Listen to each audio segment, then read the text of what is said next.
예수님이 전도 사역을 위해서 12제자를 파송한 이야기를 담고 있습니다. 지난주에 본 내용은 예수님이 고향인 나사렛을 방문하신 일이었죠. 근데 환영을 받은 것이 아니라 거부나 배척을 당하시고 결국 불신과 불순종, 회의에 가득 찬 사람들을 주님이 떠나실 수밖에 없었어요. 그래서 이제 갈릴리의 여러 마을을 다니면서 복음을 전하셨다 이렇게 이야기를 합니다. 그런데 이제 이렇게 사역을 하시다가 아마 예수님이 이 즈음에 그 예수님의 사역 자체를 조금 더 확대해야 할 필요성도 느끼시고 12제자를 구체적으로 훈련시킬 필요성을 느끼셨던 것 같아요. 이 즈음은 예수님의 사역의 중반기였습니다. 그래서 주님이 자신이 떠날 것을 내다보시고 돌아가실 것을 내다보시고 이제 조금 더 구체적으로 제자들을 훈련해야겠다라고 생각하신 것이죠. 그래서 이제 12명의 제자를 둘씩 짝지어서 각 마을로 보내십니다. 왜 둘씩 보내셨을까요?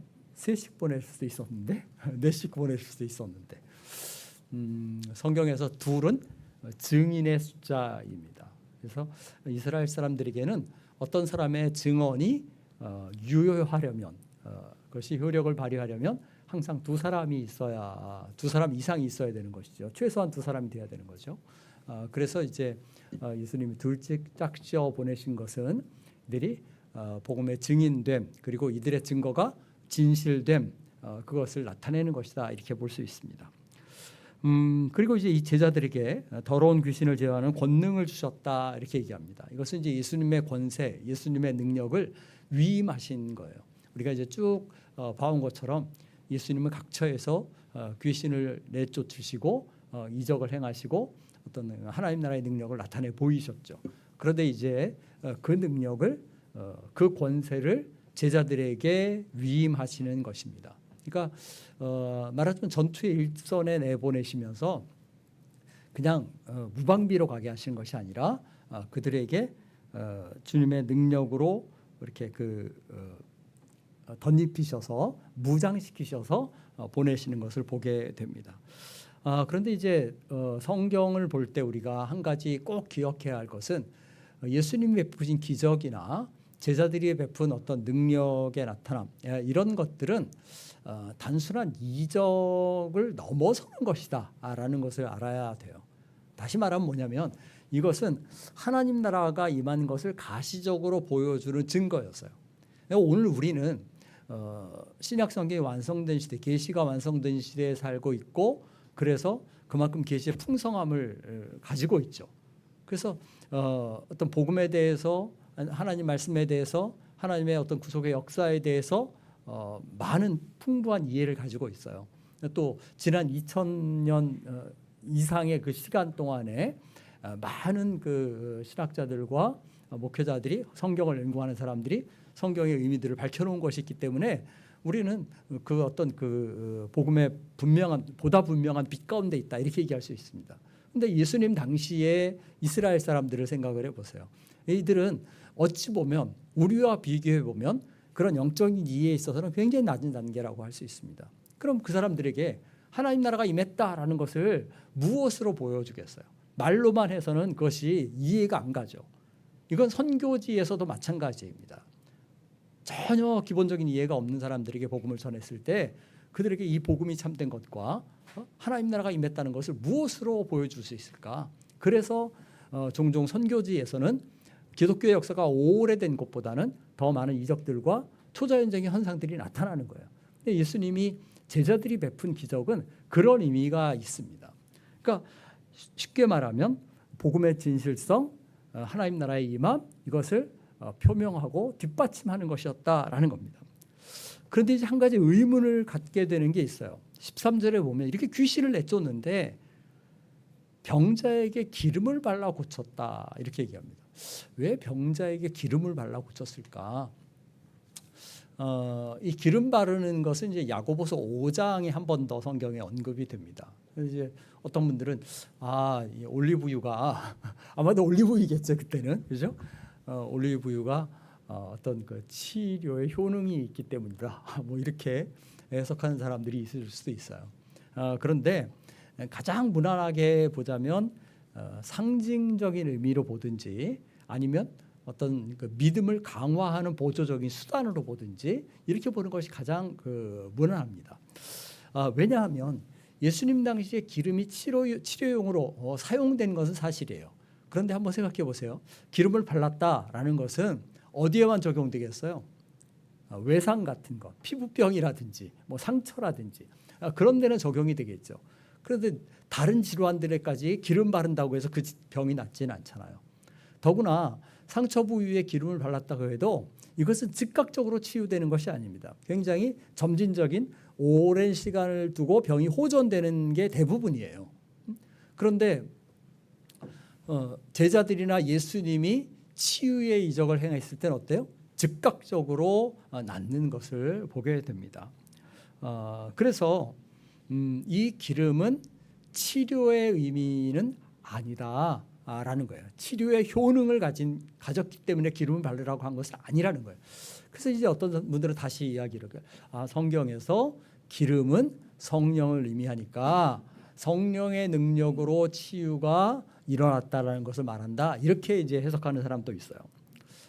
물론 이제 성경에서 기름이 성령을 의미하는 그런 그 상징적인 것으로 사용되기도 합니다. 그러나 이제 한번 생각해 보세요. 기름이 나왔다고 해서 항상 성령은 아닙니다. 가장 대표적인 것이 어디냐면 열처녀 비유예요. 10명의 처녀가 신랑이 오기를, 그러니까 들러리 처녀들이 신랑이 오기를 기다리고 있죠. 5명은 기름을 예비했는데 5명은 그 준비가 안 돼 있었다는 거죠. 그래서 신랑이 올 때가 되니까 어떻게 돼요? 준비가 안 된 그 들러리들의 기름은 다 떨어져가고 불이 꺼질 지경이 되니까 내가 가진 기름을 좀 나눠달라 그러죠. 그런데 거절을 당하고 결국 준비가 안 된 사람들은 그 잔치 자리에 들어가지 못했다. 이게 이제 열처녀 비유의 내용이잖아요. 그런데 한번 생각해 보세요. 만약 거기서 열처녀 비유의 기름이 성령을 의미한다면 성령이 감소가 되고 성령을 나눠주고 내가 성령을 나에게 달라 그러면 내가 줄 수도 있고 그렇다는 의미가 될 수 있잖아요. 그런 일은 있을 수가 없죠. 그러니까 열처녀 비유에서 기름은 그냥 기름이에요.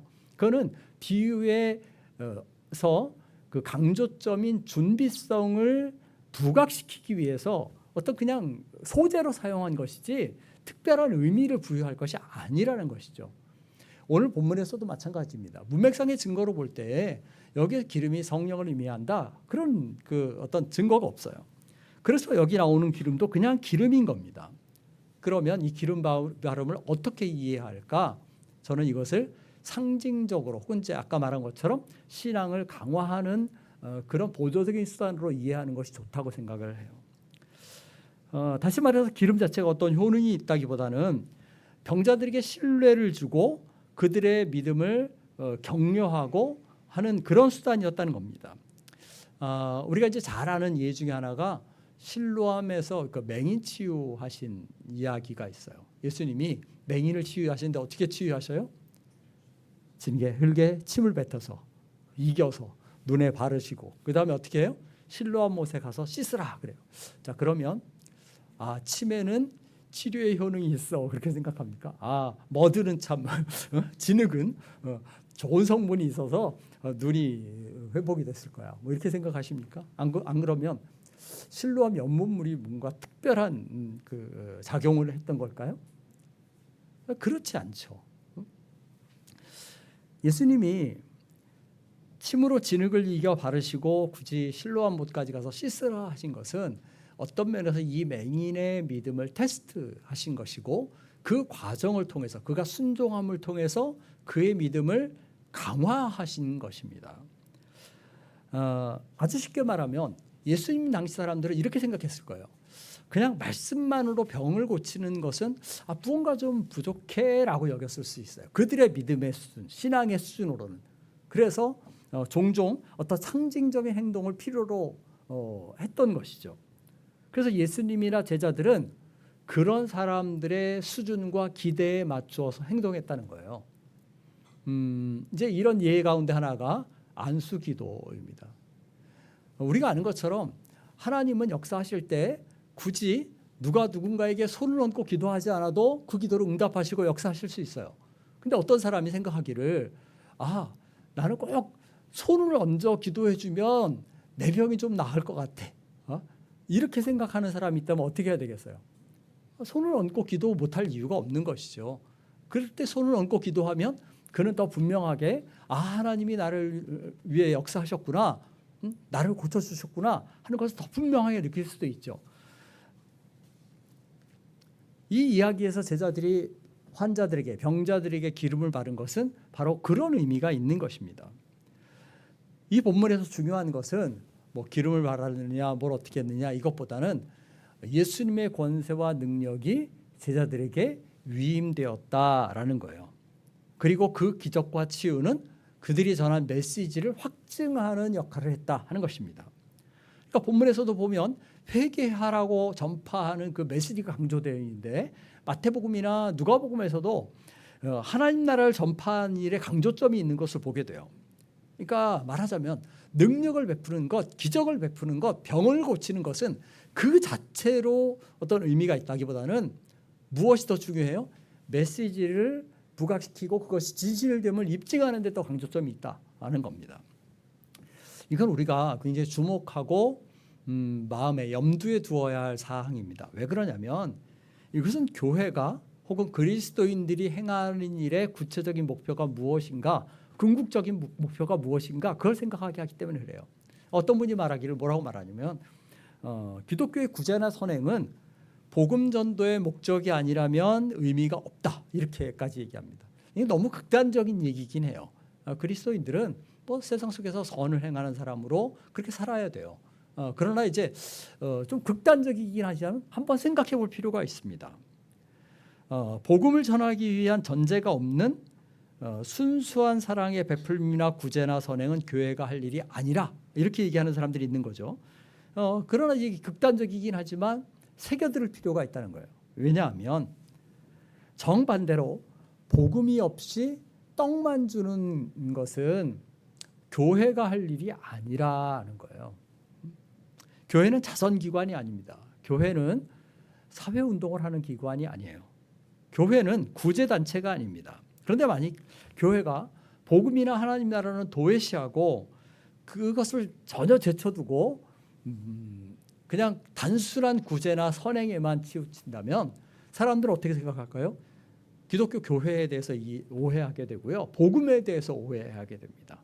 복음이 뭐라고 생각해요? 세상의 물질적인 어떤 그 복됨이나 치유나 세상적인 어떤 평안이나 이런 것이라고 오해하게 되죠. 제자들이나 예수님의 사역에 있어서 일차적인 강조점은 늘 하나님 나라에 있었다는 것을 우리가 기억해야만 합니다. 나타난 능력은 하나님 나라의 복음을 가시적으로 보여주는 거였어요. 나타난 기적은 제자들이 전한 메시지가 참된 것이라는 것, 사실이라는 것을 입증하는 것이었습니다. 저는 오늘 오늘날의 그리스도인들에게도 이런 증거들이 필요하다라고 생각을 해요.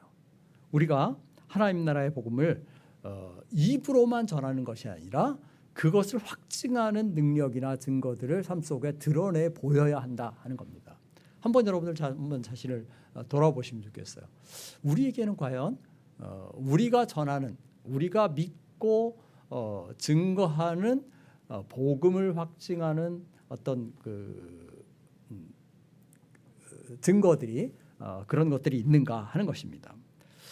사람들은 귀로만 우리의 말을 듣지 않고 눈으로 보고 싶어 합니다. 눈에 보이는 증거가 없으면 우리의 복음에 대해서, 우리의 믿음에 대해서 이의를 제기할 수 있어요. 오늘 우리에게 어떤 증거가 있습니까? 한 가지 기억할 거는 뭐냐면 우리가 말하는 이 증거가 언제든지 항상 기적적인 거나 이적적인 것만은 아니다라는 거예요. 일례로 히브리서 11장을 한번 보세요. 히브리서 저자는 믿음의 사람들을 쭉 열거합니다. 그런데 어떤 사람을 믿음의 사람으로 예시하는지를 잘 봐야 돼요. 저자는 믿음의 기적을 통해서 승리한 사람들만 얘기하지 않아요. 고난을 묵묵히 견딘 사람들도 얘기합니다. 다시 말하면 사자의 입을 막은 사람들, 칼날을 피한 사람들, 대적을 물리친 사람들, 죽은 자를 부활로 받은 사람들, 그런 사람들만 믿음의 사람들이다 이렇게 얘기하지 않아요. 오히려 희롱과 채찍질과 심지어 도부로 켬을 당하고 죽음을 당해도 신앙을 타협하지 않은 사람들, 그런 사람들을 믿음의 사람들로 언급합니다. 그러니까 기적을 일으키는 것만 믿음이 아니라는 거예요. 고난을 견뎌내는 것도 믿음이다라는 겁니다. 성경은 고난과 박해를 당하면서도 세상의 불신앙이나 세상이나 또 불신앙이나 불의와 타협하지 않는 사람들, 그것도 역시 믿음이고 믿음의 사람들이다, 이렇게 얘기하는 겁니다. 그렇게 박해를 당하면서도 신앙을 부인하지 않은 사람들을 보면서 세상 사람들이 무엇을 알겠습니까? 아, 천국이, 하나님 나라가 실제하는구나라는 걸 알았을 거예요. 저들이 자신의 목숨을 바쳐서까지도 그렇게 증거하고 따르려고 하는 그 복음이 무엇인지, 하나님 나라가 무엇인지, 그것이 얼마나 가치가 있는지, 그것을 눈으로 확인했을 것입니다. 반드시 이적적인 것이 아니어도 저나 여러분의 삶 속에 이런 복음을 확증하는 증거들이 있어야만 합니다. 우리의 언어와 행동과 삶의 자세와 혹은 대인관계와 우리가 하는 일을 한번 되짚어 보시기를 바랍니다. 나는 삶의 모든 부분에서 어떻게 복음을 드러내고 있습니까? 자, 마가복음 6장으로 돌아와서 8절 이하를 보면 예수님이 조금 이상한 지시를 하셔요. 전도여행을 위해서 여러 가지 세세한 지시를 하시는데, 지팡이 외에는 양식도 가지지 말아라, 배낭도 가지지 말아라, 전대도 가지지 말아라, 지금 신고 있는 신 외에는 신발도 챙기지 말아라, 여벌의 옷도 가지지 말아라, 이렇게 얘기를 하십니다. 상식적으로 생각하면 전혀 맞지 않는 이야기예요. 자, 여행을 가려면 여러분들 캐리어를 해가지고 짐을 꾸리죠. 그럼 어떻게 해요? 2박 3일이면 2박 3일, 3박 4일, 3박 4일에 맞게 옷도 챙기고, 그 다음에 뭐 화장품도 챙기고, 다른 필요한 부분도 다 챙기잖아요. 제가 요새 하동을 매주 1박 2일 다녀오다 보니까 일주일마다 매일 짐을 쌌다 풀었다 합니다.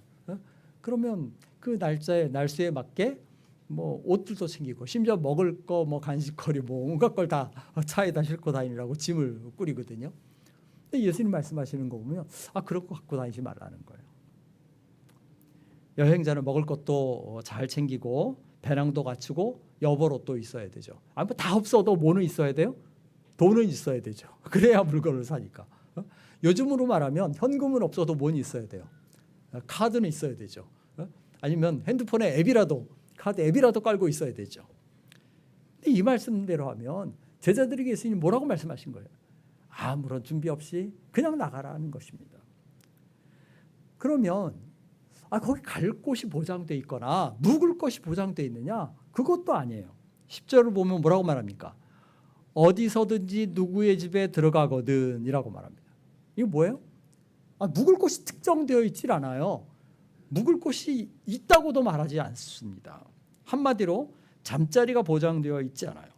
더구나 11절 보면 그럼 거기 가면 사람들이 너희를 다 환영할 거야, 그러지 않죠. 어디서든지 너희를 영접하지 아니하고 말을 듣지도 아니하거든, 이렇게 얘기하십니다.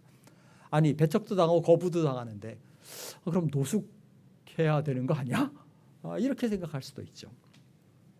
실제로 제자들은 아마 여행 중에, 전도 여행 중에 문전박대를 당하기도 했을 거예요. 그런데 왜 예수님은 이런 이상한 명령을 하실까? 보장이 없다면 어떻게 해야 돼요? 만약을 대비해서 더 철저하게 준비를 해야 되는 거 아니에요? 근데 그렇게 하지 말라고 하셔요. 준비를 철저해야 오히려 효율적인 사역을 할 수 있을 텐데.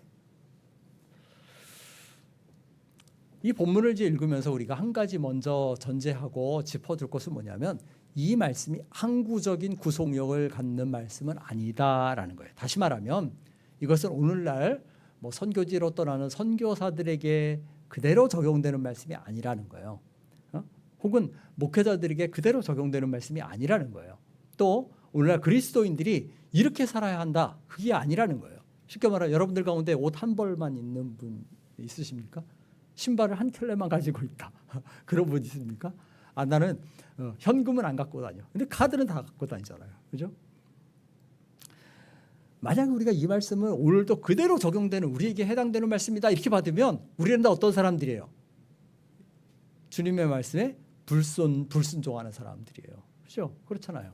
근데 우리가 오늘 이 말씀대로 살지 않는다는 얘기는 뭘 반증하는 거예요? 이것이 지속적인 항구적인 구속력을 갖는 말씀이 아니다. 쉽게 말하면 우리에게 오늘 해당되는 말씀이 아니다라는 거예요. 이건 어디에 해당되는 거예요? 이때에 갈릴리 전도 여행을 떠난 12제자에게 특정한 상황에서 주어진 그때에만 해당되는 이야기다라는 것입니다. 12제자들의 경우를 한번 생각해 보세요. 그들도 이 여행 외에는 그 이후에 이 말씀대로 살지 않았어요. 바울이 텐트 메이킹을 했는데 바울이 말하자면 돈벌이를 해가면서 사역을 했잖아요. 그것도 생각해 보면 이 말씀대로 하지 않은 거잖아요. 그렇죠? 그럼 이제 이렇게 생각할 수 있습니다. 그러면 오늘 우리에게 해당도 안 되는 말씀을 왜 성경에 기록해놨지? 이게 우리에게 무슨 의미가 있지? 아무런 상관없는 얘기야. 무시하고 넘어가도 됩니까? 그런데 복음서를 보면 세 군데나 세 복음서가 다 이 말씀을 기록을 하고 있거든요. 그건 뭐예요? 우리에게 구속력이 없는 말씀이지만 이 말씀은 분명히 우리에게 전해주는 어떤 교훈과 메시지가 있다라는 것입니다. 그 첫 번째는 뭐냐면 그리스도의 일꾼은 전적으로 하나님의 공급하심만을 의지해야 한다 하는 것입니다. 제자들에게 여벌의 신발을 가지지 말라, 여벌의 옷을 가지지 말라, 돈을 지니지 말라라고 말하는 것은 사역자들은, 하나님의 일을 하는 사람들은 오직 하나님만 의지해야 한다 하는 것입니다. 예수님은 아무 대책이 없으니까, 가진 것이 없으니까 그냥 닥치는 대로 형편대로 해라라고 말하면서 무방비로 제자들을 내보내신 것이 아니에요. 주님이 이때 말씀하신 의도는 뭐냐면 하나님을 의지하고 하나님 바라보려는 거예요. 전도의 현장에 가서 먹을 것이 필요한데, 잠자리가 필요한데, 쓸 것이 필요한데 없을 때마다 제자들이 어떻게 했겠습니까? 하나님 앞에 무릎 꿇었겠죠. 하나님 앞에 간구했을 것입니다. 그리고 순간순간 필요를 채우시는 하나님을 경험하면서 하나님이 얼마나 신실하신지 그것을 몸소 체험을 했을 것입니다. 이런 면에서 하나님의 일을 하는 사람들, 특별히 전임 사역자들은 이 말씀을 잘 기억해야만 합니다. 우리가 OMF 선교사들의 선교 원칙 가운데 하나를 페이스 미션이라고 하죠. 그러니까 믿음 선교라고 말하거든요. 믿음 선교라는 말이 무슨 얘기입니까? OMF 선교사들은 어떤 필요가 있을 때 사람들에게 구하지 않고, 그러니까 나에게 이게 필요합니다라고 말하지 않고 어떻게 한다는 거예요? 하나님께 기도했다는 거예요. 이것은 사역자의 개인만 아니라 어떤 면에서는 교회의 사역에도 필요한 부분입니다. 오늘날 우리가 우리 교회에 무언가가 필요할 때 우리는 여기저기 도와달라고 손을 벌리기 전에 제일 먼저 해야 할 것이 무엇인가? 그거는 하나님께 우리의 필요를 아뢰고 하나님이 채워주시기를 구해야 한다 하는 것입니다. 마태복음 6장 33절에서 뭐라고 말합니까? 너희는 먼저 그의 나라와 그의 일을 구하라. 그리하면 이 모든 것을 너희에게 더하시리라 라고 말씀하셔요. 공중의 새도 먹이시는 하나님이신데 들의 풀도 입히시는 하나님이신데 너희일까 보냐? 너희를 먹이고 입히시지 않겠느냐라고 말씀합니다. 제자들을 사역의 현장에 보내신 주님은 그들의 필요와 안전을 책임지셔요. 일꾼을 보내신 하나님은 그냥 일꾼만 보내고 손을 떼시는 것이 아니라 그들의 필요를 공급하십니다. 오늘 우리 교회를 이곳에 세우신 하나님은 우리 교회의 필요를 채우십니다. 오늘 우리에게 생명을 주신 하나님은, 저와 여러분에게 생명을 주신 하나님은 우리가 이 땅에서 생명을 유지해 가는 데 필요한 것들을 채우시고 공급하십니다. 저와 여러분이 하나님을 아버지라고 부르잖아요. 그렇죠? 근데 아버지가 자녀를 전혀 돌보지 않는다면 그래서 문제가 있죠. 하나님을 아버지로 믿는 사람들이라면 아버지의 공급하심과 채우심을 신뢰하면서 이 땅의 삶을 살아가야겠다 하는 것입니다.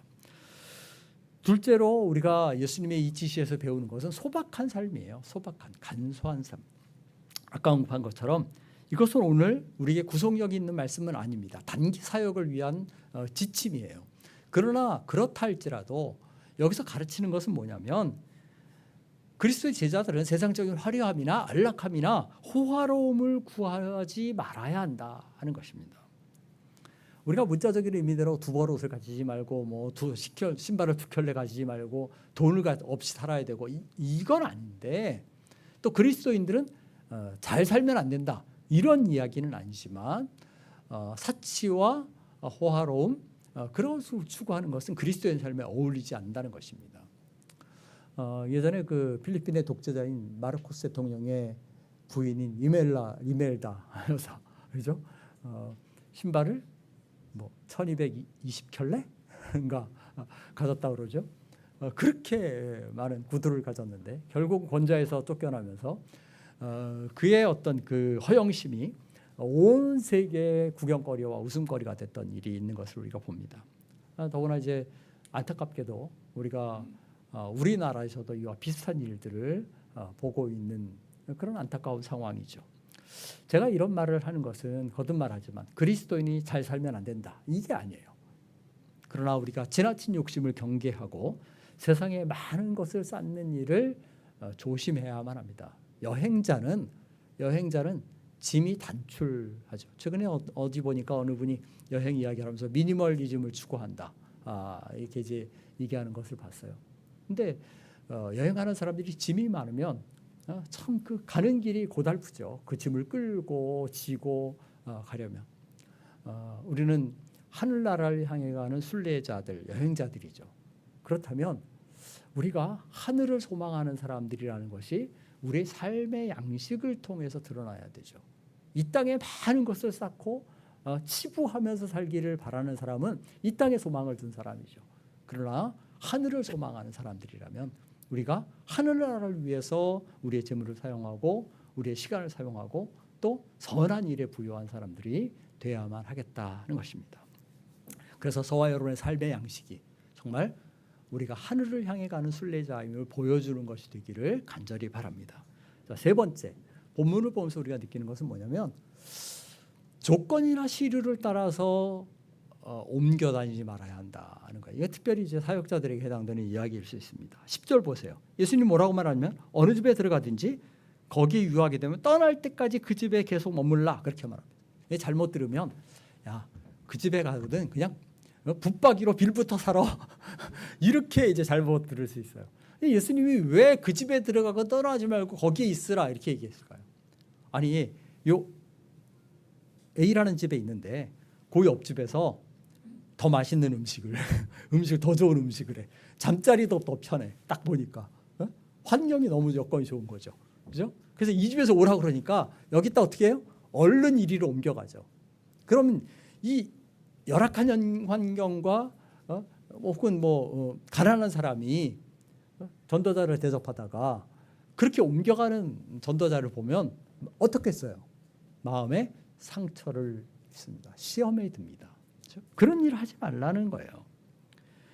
더구나 그렇게 전도자가 거처로 옮겨 다니면, 조건을 따라 쫓아다니게 되면 어떻게 돼요?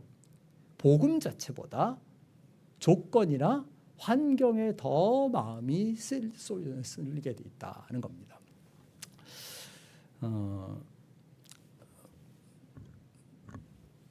종종 이제 이런 일들을 오늘날도 보게 됩니다. 예전에 제가 우리 노회에서 수련회를 하는데 어떤 강사를, 후배 목사님이 강사를 초청을 했어요. 집회를 포천에서 하는데 저녁 강사죠. 근데 강사를 위해서 호텔을 잡아줘야 된다는 거예요.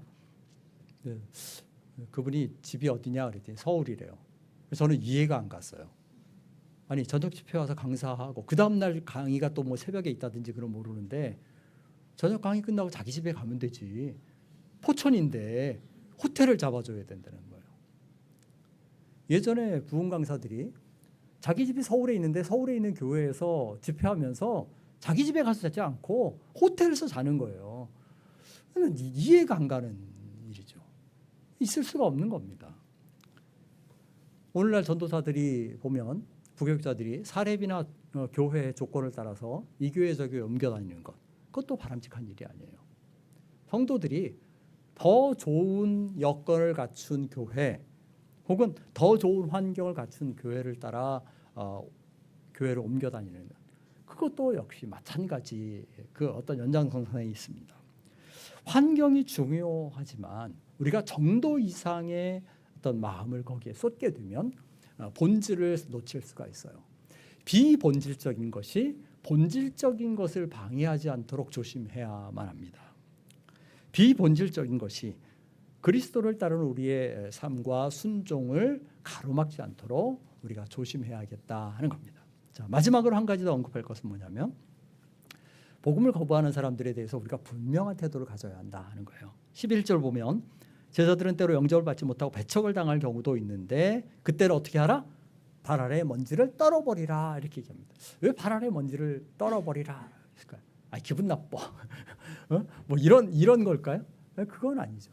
이게 이제 그 당시에 이스라엘 사람들이 어떤 관습이에요. 이방인 지역에 갔다가 돌아오게 되면 이렇게 그 먼지를 떨어버렸어요. 왜 그랬을까요?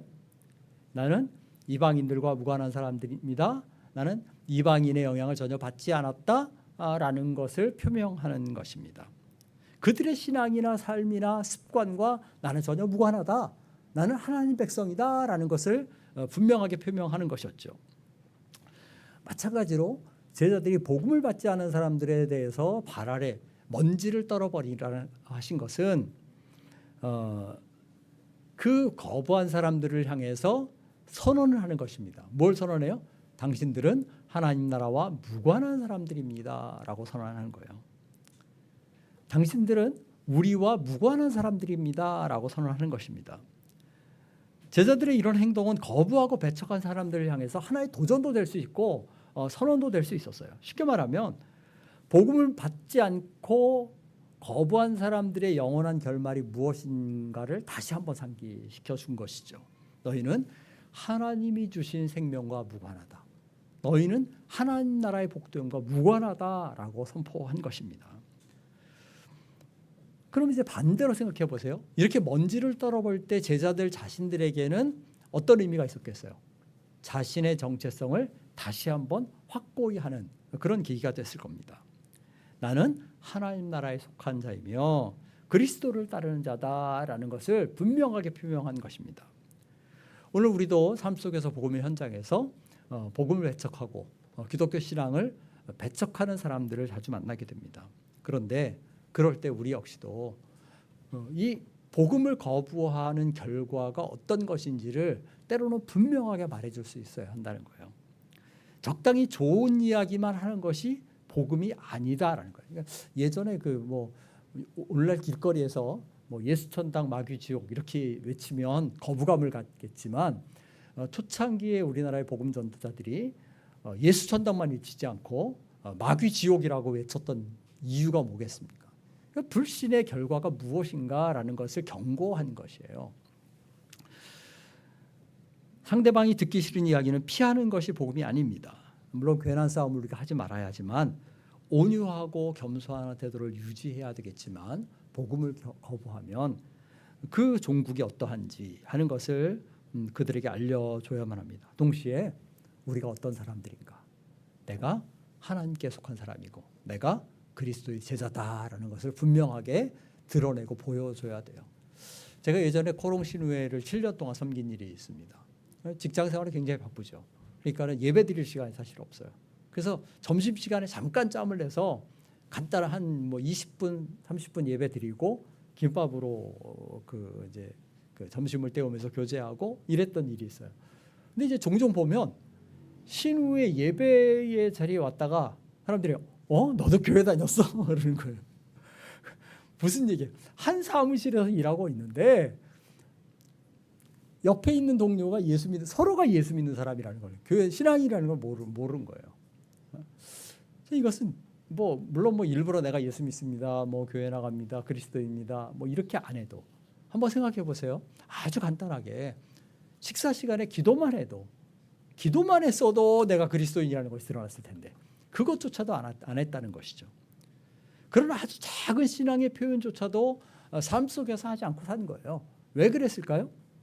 내가 그리스도인이라함을 드러내면 내 직장 생활이 불편할까 봐, 사회생활이 어려워질까 봐 그런 것이죠.